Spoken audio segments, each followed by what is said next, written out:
Hello বন্ধুরা, food SI এর fourth shift অর্থাৎ 17ই মার্চ 2024 যে পরীক্ষা হলো তার ফার্স্ট শিফটের অঙ্কের প্রশ্নগুলি কেমন এসেছিলো, কী ধরনের প্রশ্ন এসেছিলো তোমরা দেখে নাও।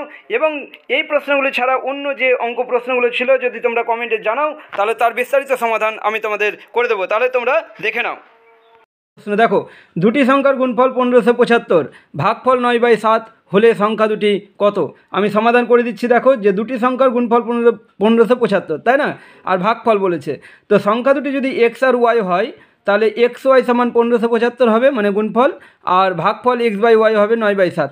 আমাকে কি করতে হবে? সংখ্যা দুটি বার করতে হবে, মানে এক্স আর ওয়াই বার করতে হবে। তার জন্য কি করব, এই যে এক্স ওয়াই গুণফল তার সাথে এক্স বাই ওয়াইটা গুণ করে নিচ্ছি। তাহলে 1575 ইন্টু 9/7, তাহলে এখানে দেখো ওয়াই ওয়াই কাটা যাচ্ছে, তাহলে এক্স ওয়াই থাকছে, তাই সরি এক্স আর এক্স থাকছে, তার মানে কি এক্স স্কোয়ার। আর এখানে যদি কাটাকাটি করি 7 দিয়ে 1575কে, তাহলে 225 হবে। এই 225 ইন্টু 9 থাকলো, তাহলে এক্স ইকুয়াল টু কী হবে? স্কোয়ার উঠে যাচ্ছে, তাই রুট ওভার 225 ইন্টু 9, তাহলে এক্স ইকুয়াল টু কত হবে? 225-এর বর্গমূল হচ্ছে 15 আর 9-এর বর্গমূল হচ্ছে 3, তাহলে 3 15 কত? 45। তাহলে একটা সংখ্যা পেয়ে গেছি, ঠিক আছে। তাহলে আরেকটা সংখ্যা পাবো, এই যে এখান থেকে এক্স ওয়াই ইকুয়াল টু 1575 যে দেখছো, এখান থেকে ওয়াই সমান কী পাবো? 1575 ভাগ এক্স, তাহলে 1575/45 মানে হচ্ছে 35। তাহলে সংখ্যা দুটি কী হলো? 45 আর হচ্ছে 35, বোঝা গেল। তারপরে দেখো একটা অঙ্ক ছিল যে এই ক্ষুদ্রতম কোনটা, অর্থাৎ বড় থেকে ছোটোর অঙ্ক। 3 × 1/3, 9 × 1/9, 3 × 1/5, 9 × 1/6 এর মধ্যে ক্ষুদ্রতম কোনটি? তাহলে কি করব, এগুলোকে যে পূর্ণ আছে পূর্ণকে ভাঙিয়ে নিলাম, তাহলে 10/3, আর এখানে 9 9 81, 82/9, এটা 3 5 15, 16/5, আর 6 9 54, আর 55 দেখো, আর এটা 6 9 54 আর 55/6। তাহলে এখানে এবার আমরা সরাসরি কী করব, ভাগ করে নেব। 10কে 3 দিয়ে ভাগ করলে 3.33, 82কে 9 দিয়ে ভাগ করলে 9.11, 16/5, 5 দিয়ে ভাগ করলে 3.2, 55/6, 9.16 এটা হবে। তাহলে বলেছে ক্ষুদ্রতম কোনটা, তাহলে ক্ষুদ্রতম আমরা দেখতে পাচ্ছি 3.2, তার মানে এই যে 16/5, 16/5 মানে কি 3 পূর্ণ 1/5, এই যে এটা 3 পূর্ণ 1/5 হচ্ছে ক্ষুদ্রতম, ঠিক আছে। তারপরে দেখো একটা সরল অঙ্ক এসেছিলো, 777 পূর্ণ 1/5 যোগ 777 পূর্ণ 2/5 যোগ 777 পূর্ণ 3/5 যোগ 777 পূর্ণ 4/5, এটা সমান কত? তাহলে এখানে কটা আছে দেখছি, 1 2 3 4, 4টা, তাই 777 ইন্টু 4, যোগ করব কি, এই যে 1/5, 2/5, 3/5 আর 4/5 হচ্ছে যোগ করে নেব। তাহলে এটাকে এই যে 777 ইন্টু 4 করলে হবে 3108, যোগ এইটাকে যদি যোগ করি তাহলে 5 হচ্ছে লসাগু, উপরে থাকবে 1 যোগ 2 যোগ 3 যোগ 4, এই যে এটা যোগ করলে পাবো কত? 10/5, 10কে 5 দিয়ে ভাগ করলে কত? 2, তাহলে 3108 আর 2 যোগ করলে হবে 3110, ঠিক আছে। তারপর দেখো অঙ্কটা কি দিয়েছে, সময় কার্য থেকে একটা অঙ্ক। একটি কাজ এ ও বি একত্রে 15 দিনে, বি ও সি একত্রে 25 দিনে, সি ও এ একত্রে 30 দিনে করতে পারে, তাহলে সি কত দিনে, সি একা কাজটি কত দিনে করতে পারবে? সি এর মান বের করতে হবে। তাহলে এ আর বি একসাথে হচ্ছে 15 দিনে, বি সি 25 দিনে, সি এ 30 দিনে। এটার একটা ফর্মুলা আছে যে এ বি সি, প্রথমে আমরা করব কি, এ বি সি একসাথে কাজটা কত দিনে করতে পারে সেটা বের করে নেব। তাহলে A B C, A plus B plus C লিখেছি, এটা ফর্মুলা হচ্ছে 2xyz/xy + yz + zx। এই যে এক্স, এটা এই যে এক্স ওয়াই জেড, ঠিক আছে। তাহলে 2xyz/xy + yz + zx মানগুলো যদি পুট করি তাহলে আসছে এরকম 100/7, অর্থাৎ এ বি সি একসাথে কাজটা করতে পারবে 100/7, মানে প্রায় হচ্ছে 14 হবে, ঠিক আছে, প্রায় 14 হবে, 14 পয়েন্ট সামথিং হবে, ঠিক আছে।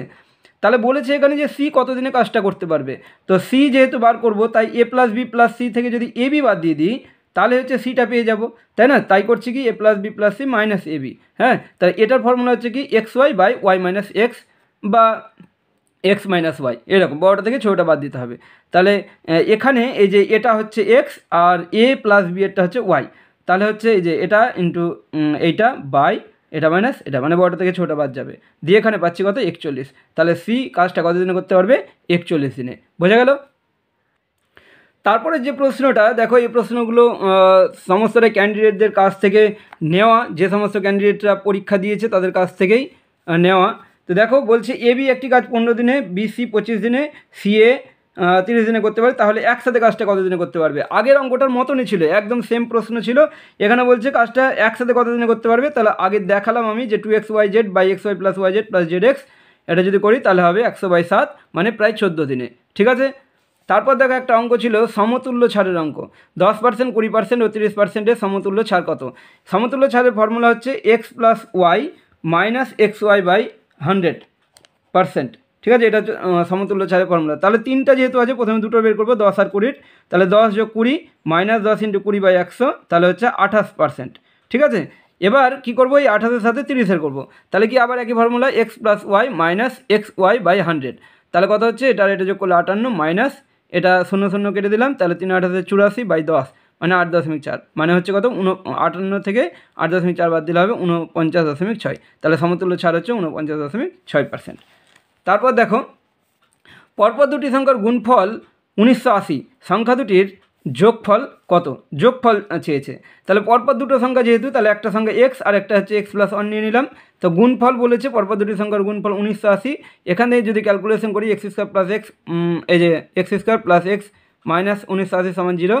এই যে 1980 দেখতে পাচ্ছি, এটাকে কী করতে হবে, ভাঙাতে হবে, দিয়ে মাইনাসের মাধ্যমে এক্সের সহগ আছে 1 1 আনতে হবে। তাহলে 45 আর 44 গুণ করলে 1980 হয়, তাহলে 45 থেকে 44 বাদ দিয়ে দেখো, যারা মিডিল টার্ম জানো না দেখে নাও, এই যে ক্যালকুলেশন যদি করি তাহলে x into x plus 45 minus 44 x plus 45 equal to, এই যে কমন নিতে হয়, এক্স স্কোয়ার প্লাস 45 এক্স হয়েছে তো, আর মাইনাস 44 এক্স আর মাইনাস 1980 এরকম হয়েছে। এখান থেকে যে দু জায়গা থেকে দেখো, দু জায়গা থেকে কমন যাবে এক্স, তাহলে এক্স প্লাস 45, আর এই দু জায়গা থেকে কমন হচ্ছে 44, তাহলে থাকছে এক্স, আর এই যে এখানে কি হবে, মাইনাস চিহ্ন আছে, তো এখানে প্লাস নিলে মাইনাসে প্লাসে মাইনাস 45। এবার এই দু জায়গা থেকে এক্স প্লাস 45 হচ্ছে কমন, আর এখানে এক্স থাকে, আর মাইনাস 44 সমান 0। এবার তাহলে এখান থেকে পাবো এক্সের মান, দেখো এখান থেকে পাবো এক্সের মান মাইনাস 45, যেটা অগ্রাহ্য হবে, আর এখান থেকে পাবো এক্সের মান 44, যেহেতু প্লাস দিয়ে, কারণ আমরা ধরেছি দুটো সংখ্যার গুণফল, তো পরপর দুটি সংখ্যার গুণফল, ঠিক আছে। তো একটা মান হচ্ছে 44, সংখ্যা দুটি তাহলে হলো 44, আর একটা কি এক্স প্লাস 1 মানে 40 প্লাস 1 45, কিন্তু বার করতে বলেছি কি বলো তো, যোগফল। তাহলে 44 আর 45 যোগ করলে কত হবে, 44 আর 45 যোগ করলে দেখো 89, ঠিক আছে।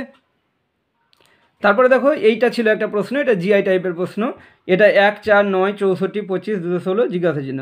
তো এখানে কি হচ্ছে দেখো, আমরা যদি জাম্প করে যাই 1 3, এই যে 1 9 25, তারপরে এটা বার করতে হবে। তাহলে 1 মানে কি 1-এর স্কোয়ার, 9 মানে কি 3-এর স্কোয়ার, তারপর 25 মানে কি 5-এর স্কোয়ার, তারপর এটা নিশ্চয়ই 7-এর স্কোয়ার হবে, মানে কত 49 হবে, ঠিক আছে।